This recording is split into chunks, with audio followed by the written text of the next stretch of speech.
মৰমৰ ছাত্ৰ ছাত্ৰীসকল, আজি তোমালোকৰ সায়েন্সৰ 3rd চেপ্টাৰৰ ধাতু আৰু অধাতুৰ ৰাসায়নিক ধৰ্মবোৰৰ বিষয়ে মই আলোচনা কৰিম।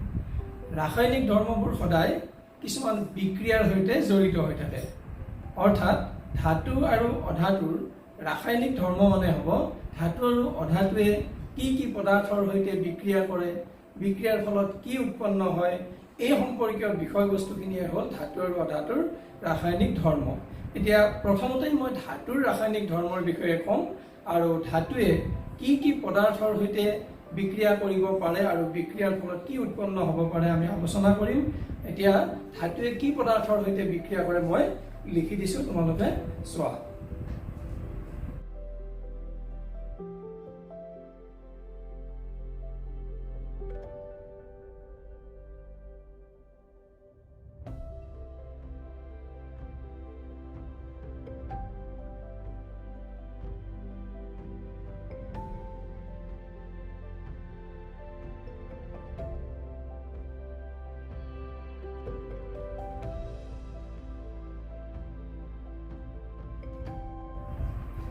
এতিয়া ইয়ালৈ চোৱা, ধাতু এটাই অক্সিজেন, পানী, এচিড, অন্য ধাতুৰ লৱণৰ দ্ৰৱ আৰু অধাতুৰ সৈতে কেনেধৰণৰ বিক্ৰিয়া কৰে আমি সেই সম্পৰ্কে এটা এটাকৈ আলোচনা কৰিম।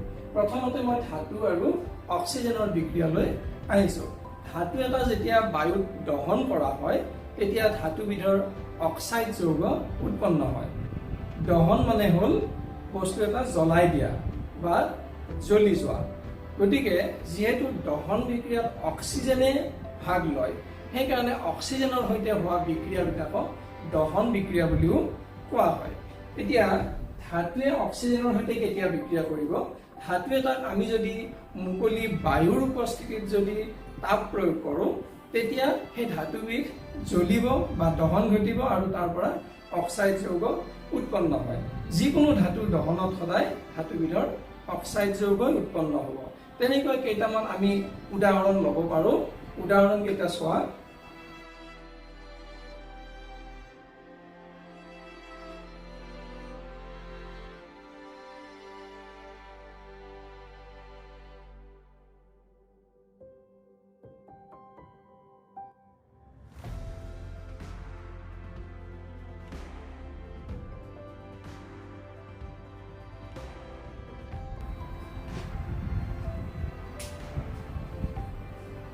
এই উদাহৰণকেইটালৈ চোৱা। ইয়াত ছডিয়াম, পটেছিয়াম, মেগনেছিয়াম, কপাৰ এই আটাইকেইটা ধাতুৱে বায়ুৰ অক্সিজেনৰ সৈতে বিক্ৰিয়া কৰিছে আৰু প্ৰত্যেকটো ধাতুৰে অক্সাইড যৌগ উৎপন্ন হৈছে। গতিকে ধাতুৰ এইটো এটা ধৰ্ম যে ধাতুৱে যেতিয়া অক্সিজেনৰ সৈতে বিক্ৰিয়া কৰিব তেতিয়া সেই ধাতুবিধৰ অক্সাইড যৌগ উৎপন্ন হ'ব। কিন্তু ইয়াত আমাৰ এটা গুৰুত্বপূৰ্ণ কথা হৈছে কি যে এই ধাতুবিলাকে যেতিয়া বিক্ৰিয়াটো সম্পন্ন কৰে তেতিয়া ইহঁতৰ সক্ৰিয়তা অনুসৰি বিক্ৰিয়াৰ তীব্ৰতা ভিন ভিন হয়। অৰ্থাৎ ছডিয়াম আৰু পটেছিয়াম খুব সক্ৰিয় ধাতু, সেইকাৰণে বায়ুৰ উপস্থিতিত অনাৰ লগে লগে অক্সিজেন সংযোগ হোৱাৰ লগে লগে ই দহন ঘটি তৎক্ষণাত নিজে নিজে জ্বলি উঠে। তাত আমি তাপ প্ৰয়োগ কৰিবই নালাগে, নিজে নিজে দহন বিক্ৰিয়াটো ঘটে। কাৰণটো হ'ল ছডিয়াম আৰু অক্সিজেন হ'ল অতি সক্ৰিয় ধাতু, কিন্তু মেগনেছিয়াম ধাতু আমি বায়ুৰ সংস্পৰ্শত আনিলে নিজে নিজে জ্বলি নাযায়। তাত আমি তাপ প্ৰয়োগ কৰিব লাগিব। তাপ প্ৰয়োগ কৰাৰ ফলত মেগনেছিয়াম অক্সাইড উৎপন্ন হয়। গতিকে যিহেতু মেগনেছিয়ামত তাপ প্ৰয়োগ কৰিলেহে বিক্ৰিয়াটো ঘটে, গতিকে ছডিয়াম পটেছিয়ামৰ তুলনাত মেগনেছিয়ামৰ সক্ৰিয়তাটো কম।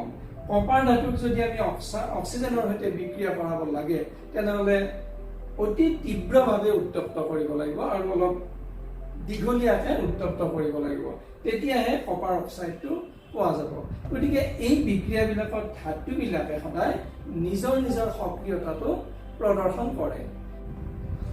এতিয়া আমি এইখিনিলৈকে বুজিব পাৰিলোঁ যে ধাতুৱে অক্সিজেনৰ সৈতে বিক্ৰিয়া কৰিলে সিহঁতৰ বা ধাতৱ অক্সাইড যৌগ উৎপন্ন হয়। কিন্তু অক্সাইডবিলাকৰো কিছুমান নিজা নিজা ধৰ্ম আছে। আমি কিছু এই ধৰ্মৰ সম্পৰ্কে জানো আহা।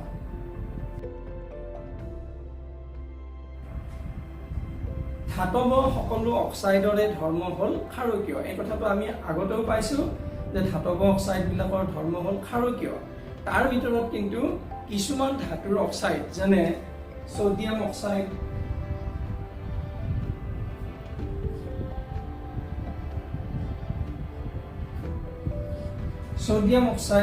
পটাছিয়াম অক্সাইড, এই অক্সাইড যৌগবিলাক সদায় পানীত দ্ৰৱীভূত হয়। পানীত দ্ৰৱীভূত হোৱাৰ ফলত এই ক্ষাৰকীয় অক্সাইডবিলাকে একোটা হাইড্ৰক্সাইড ড্ৰপ তৈয়াৰ কৰে আৰু এই ড্ৰপবিলাকক ক্ষাৰ বা এলকালি বুলি কোৱা হয়। অৰ্থাৎ সোডিয়াম অক্সাইডে যদি পানীৰ সৈতে বিক্ৰিয়া কৰে তেনেহ'লে পানীত ই দ্ৰৱীভূত হ'ব আৰু তাৰ ফলত সোডিয়াম হাইড্ৰক্সাইড ড্ৰপ এটা উৎপন্ন হ'ব। ঠিক তেনেকৈ পটাছিয়াম অক্সাইডেও যদি পানীৰ সৈতে বিক্ৰিয়া কৰে তেনেহ'লে এইটো পটাছিয়াম হাইড্ৰক্সাইড উৎপন্ন হ'ব।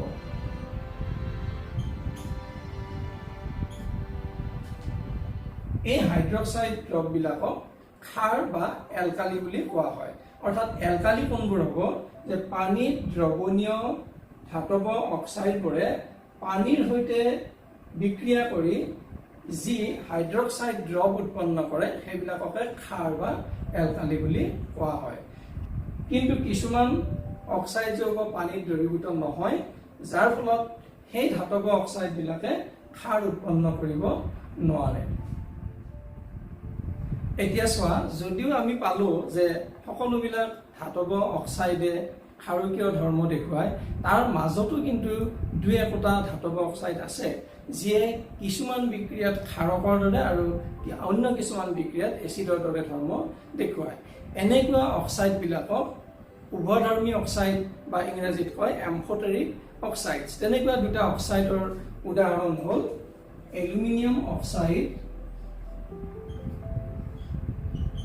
আৰু এটা হ'ল জিংক অক্সাইড। এই অক্সাইড যৌগ দুটাই কেতিয়াবা কোনোবাটো বিক্ৰিয়াত যদি এচিডৰ দৰে ধৰ্ম দেখুৱাইছে আৰু কেতিয়াবা আকৌ ক্ষাৰকৰ নিচিনা ধৰ্ম দেখুৱাইছে।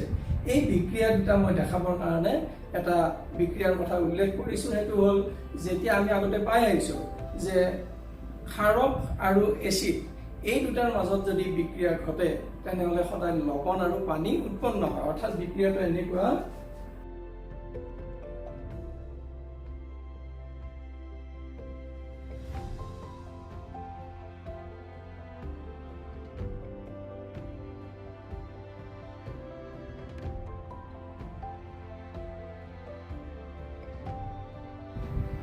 এইটো বিক্ৰিয়াত চোৱা, ইয়াতে মই এটা এচিড লৈছোঁ, হাইড্ৰক্লৰিক এচিড, আৰু এই এচিডটোৱে এলুমিনিয়াম অক্সাইড, এই যিটো অক্সাইড যৌগ, এই অক্সাইডটোৰ লগত বিক্ৰিয়া কৰিছে।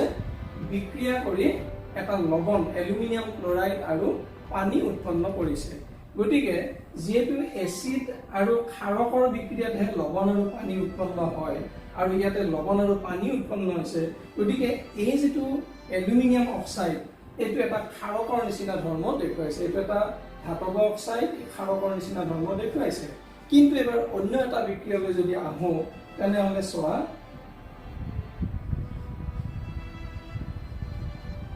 ইয়াত মই এটা ক্ষাৰক লৈছোঁ, সোডিয়াম হাইড্ৰক্সাইড ক্ষাৰক, আৰু এলুমিনিয়াম অক্সাইড ইয়াতে লৈছোঁ, আৰু উৎপন্ন হৈছে সোডিয়াম এলুমিনেট আৰু পানী।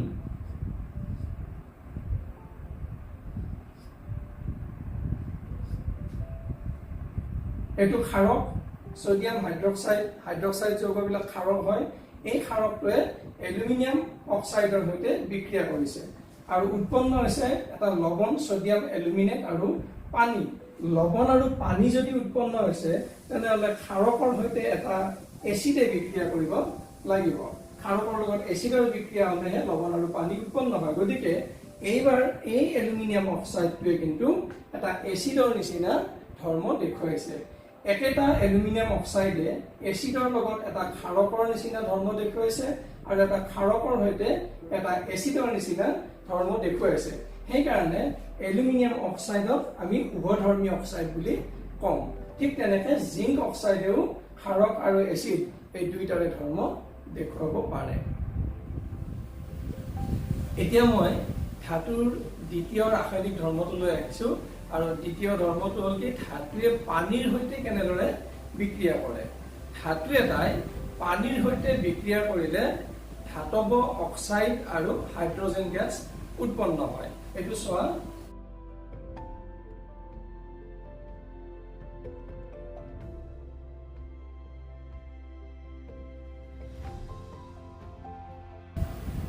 এলুমিনিয়াম ধাতুৱে পানীৰ সৈতে বিক্ৰিয়া কৰিলে এলুমিনিয়াম অক্সাইড আৰু হাইড্ৰজেন গেছ উৎপন্ন কৰে। ঠিক তেনেকৈ আইৰণৰ বিক্ৰিয়াটো যদি আমি চাওঁ,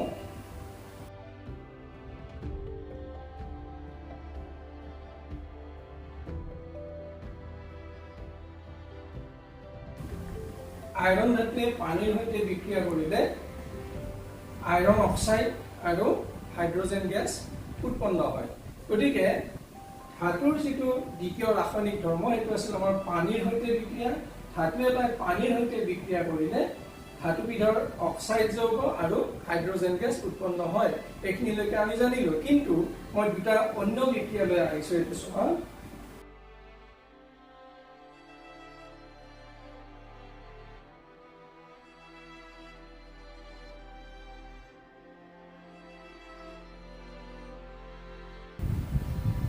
ইয়াতে সোডিয়াম ধাতুৱে পানীৰ সৈতে বিক্ৰিয়া কৰিছে আৰু সোডিয়াম হাইড্ৰক্সাইড আৰু হাইড্ৰজেন গেছ উৎপন্ন হৈছে। একেধৰণে মই আৰু এটা বিক্ৰিয়া দিছো,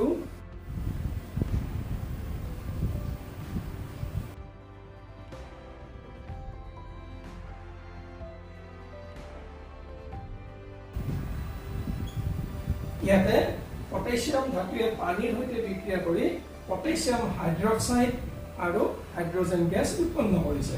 এতিয়া এই বিক্ৰিয়া দুটা ওপৰৰ বিক্ৰিয়া দুটাতকৈ অকণমান বেলেগ যেন লাগে, কাৰণ এইকেইটাত ধাতৱ অক্সাইড উৎপন্ন হৈছে আৰু তলৰ কেইটাত কিন্তু ধাতৱ হাইড্ৰক্সাইড যৌগ উৎপন্ন হৈছে। দেখাত এই বিক্ৰিয়া দুটা বেলেগ যেন লাগিলেও ইয়াৰ ভিতৰৰ কথাখিনি যদি আমি বুজিব পাৰোঁ তেনেহ'লে আমি জানিম যে আচলতে ইহঁত ওপৰৰ বিক্ৰিয়া দুটাতকৈ বহুত বেলেগ নহয়। এতিয়া ভিতৰৰ কথাখিনি কি চোৱা, প্ৰথমতে আমি যদি চাওঁ সোডিয়ামে পানীৰ সৈতে বিক্ৰিয়া কৰিলে, এইটো ধৰি লোৱা এইটো সোডিয়াম ধাতু প্লাছ পানী, ইয়াৰ লগত বিক্ৰিয়া কৰিলে সোডিয়াম অক্সাইড আৰু হাইড্ৰজেন গেছ উৎপন্ন হৈছে। সোডিয়াম ধাতুৱে পানীৰ সৈতে বিক্ৰিয়া কৰিলে সোডিয়াম অক্সাইড আৰু হাইড্ৰজেন গেছ উৎপন্ন হয়, কিন্তু সোডিয়াম অক্সাইড যৌগটো আকৌ পানীৰ সৈতে দ্ৰৱীভূত হয়।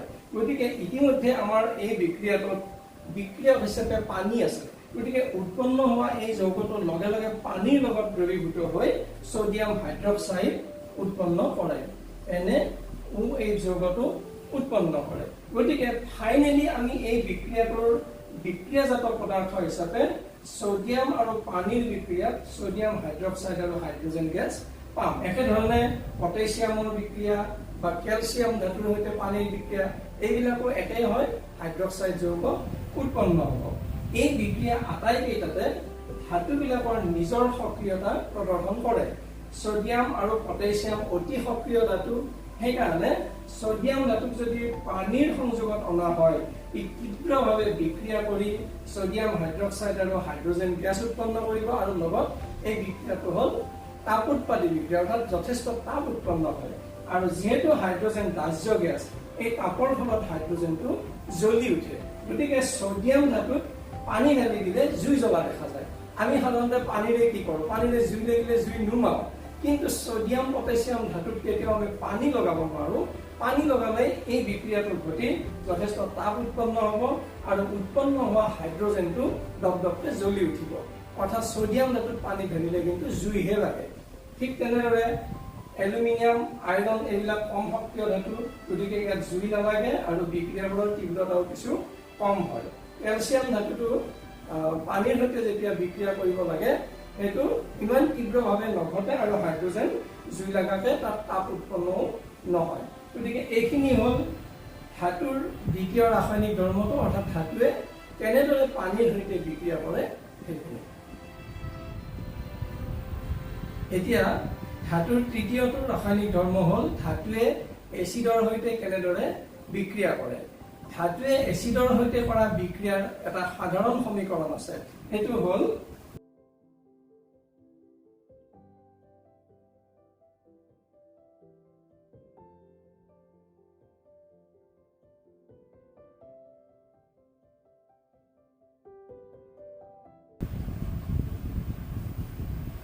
ধাতুৱে লঘু এচিডৰ সৈতে বিক্ৰিয়া কৰিলে ধাতব লৱণ আৰু হাইড্ৰজেন গেছ উৎপন্ন হয়। তাৰ কেইবাটাও আমি উদাহৰণ দিব পাৰোঁ। প্ৰথমে আমি সোডিয়াম ধাতু লৈছোঁ।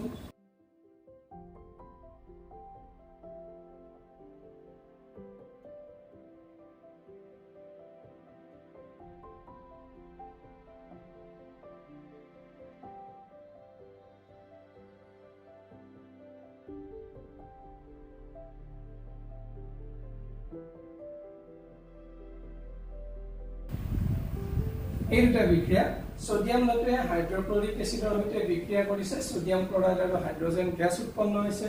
মেগনেছিয়াম ধাতুৱে হাইড্ৰক্লৰিক এচিডৰ সৈতে বিক্ৰিয়া কৰি মেগনেছিয়াম ক্লৰাইড আৰু হাইড্ৰজেন গেছ উৎপন্ন কৰিছে। এই দুটা হ'ল লৱণ, ধাতব লৱণ। সোডিয়াম ধাতুৱে সোডিয়াম ক্লৰাইড লৱণ উৎপন্ন কৰিছে আৰু মেগনেছিয়াম ধাতুৱে মেগনেছিয়াম ক্লৰাইড লৱণ উৎপন্ন কৰিছে। ঠিক তেনেকৈ আমি জিংকৰ কথাও ল'ব পাৰোঁ। জিংক ধাতুৱে হাইড্ৰক্লৰিক এচিডৰ সৈতে বিক্ৰিয়া কৰিছে।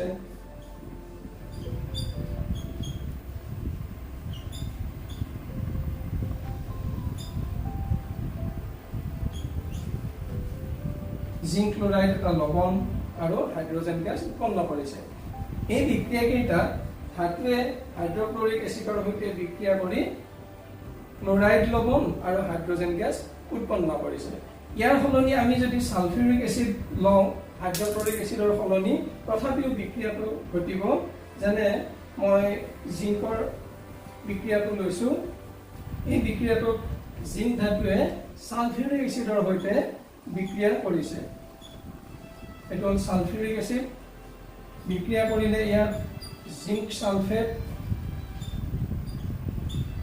আৰু হাইড্ৰজেন গেছ উৎপন্ন হয়। বাকীকেইটা ধাতুৰ ক্ষেত্ৰতো এইটো সালফেট লৱণ আৰু হাইড্ৰজেন গেছ উৎপন্ন কৰিব। কিন্তু আমি যদি লঘু সালফিউৰিক এচিড বা হাইড্ৰক্লৰিক এচিডৰ সলনি লঘু নাইট্ৰিক এচিড লওঁ, তেনেহ'লে এই বিক্ৰিয়াটোত হাইড্ৰজেন গেছ উৎপন্ন নহ'ব। কিয় নহ'ব? নাইট্ৰিক এচিডটো হ'ল এইটো হ'ল নাইট্ৰিক এচিড। ইয়াতে এই এচিডটো হ'ল এটা জাৰক এচিড। জাৰক এচিড মানে ই অক্সিজেন এটা এৰি দিব পাৰে। গতিকে এই হাইড্ৰজেন যে উৎপন্ন হ'ল, ইয়াতে যদি আমি এই এচিডটো লওঁ, নাইট্ৰিক এচিডটো যদি লওঁ ইয়াতে, তেনেহ'লে এই এচিডটোৱে অক্সিজেন এৰি দিব, কাৰণ ই জাৰক এচিড, তাৰ ধৰ্মটো হ'ল জাৰক ধৰ্ম। গতিকে এই অক্সিজেনটো এইটো হাইড্ৰজেনৰ সৈতে লগ লাগি যাব, যাৰ ফলত ই পানী হৈ যাব। তাৰমানে হাইড্ৰজেন গেছটো নোলায়। হাইড্ৰজেন গেছটো পানী লৈ জাৰিত হ'ল। এই অক্সিজেনটো ই গ্ৰহণ কৰিব, গতিকে এই পানী লৈ জাৰিত হ'ব। আৰু তাৰ ফলত কি হ'ব? এই NO3টো অক্সিজেন ওলাই যোৱাৰ ফলত হয় NO2 হ'ব, নহয় NO হ'ব, নহ'লে N2O অৰ্থাৎ নাইট্ৰিক অক্সাইড, নাইট্ৰজেন ডাই অক্সাইড বা নাইট্ৰাছ অক্সাইড এইবিলাকলৈ ই ৰূপান্তৰিত হ'ব। অক্সিজেনটো ওলাই যাব, তাৰ ফলত NO3টো N2O হ'ব পাৰে, NO2 হ'ব পাৰে, নাইবা NO হ'ব পাৰে। এইবিলাকলৈ ই পৰিৱৰ্তন হ'ব। গতিকে বিক্ৰিয়াটো এই ধৰণৰ বিক্ৰিয়া আমি নাপাওঁ, সেইটো অলপ বেলেগ হৈ যাব। এইখিনিতে আৰু এটা কথা আছে। ইতিমধ্যেতো আমি পালোৱে যে নাইট্ৰিক এচিডে হাইড্ৰজেন উৎপন্ন কৰিব নোৱাৰে, কিন্তু অতি বেছিকে লঘু কৰি লোৱা নাইট্ৰিক এচিডে মেগনেছিয়াম ধাতুৰ সৈতে বিক্ৰিয়া কৰি কেতিয়াবা হাইড্ৰজেন গেছ উৎপন্ন কৰে। সেই বিক্ৰিয়াটো হ'ব এনেকুৱা, মেগনেছিয়াম ধাতু আৰু এইটো হ'ল লঘু নাইট্ৰিক এচিড,